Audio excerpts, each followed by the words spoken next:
ఐటీతో సహా ఇక్కడ పెట్టడానికి అనేక సోర్స్ ఉన్నాయి.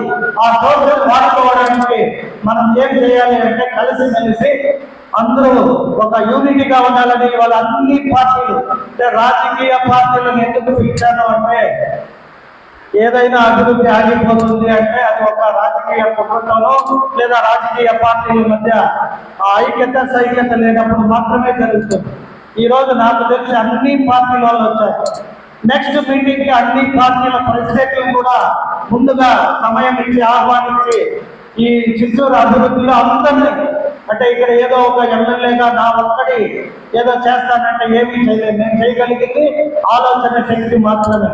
ఈ ఆలోచన శక్తికి మీరందరూ తోడైతే చంద్రబాబు నాయుడు ఎక్కడయ్యా అడిగితే కర్ణాటకలో చిత్తూరు అని చెప్తాము అంటే ఖ్యాతి గణతి ఆయన మనకి తెచ్చిపెట్టాడు. అటువంటి చిత్తూరుని మనం మన టౌన్ అభివృద్ధి చేసుకోకుండా ఏవో రాజకీయ పార్టీలో లేదా రాజకీయ వ్యక్తుల ద్వారా మనం ఇంకా వెనక్కిపోయాము అంటే మనం మన చిత్తూరు అని చెప్పుకోవడానికి కూడా చాలా బాధాకరం. కాబట్టి ఈ సభాముఖంగా మీ అందరినీ అడిగేది ఒక్కటే, వారికి కావాల్సిన కాంపెన్సేషన్ అది మనీ రూపంలో కావచ్చు లేదా టీడీఆర్ రూపంలో కావచ్చు లేదా ఇంకేదైనా అవకాశం ఉంటే ఏ రూపం అయినా వాళ్ళకి న్యాయం చేయడానికి ఇప్పుడు మా ప్రభుత్వం సిద్ధంగా ఉంది. చంద్రబాబు నాయుడు అభివృద్ధి కోసం మహాపాత్రలో కష్టపడుతున్నారు.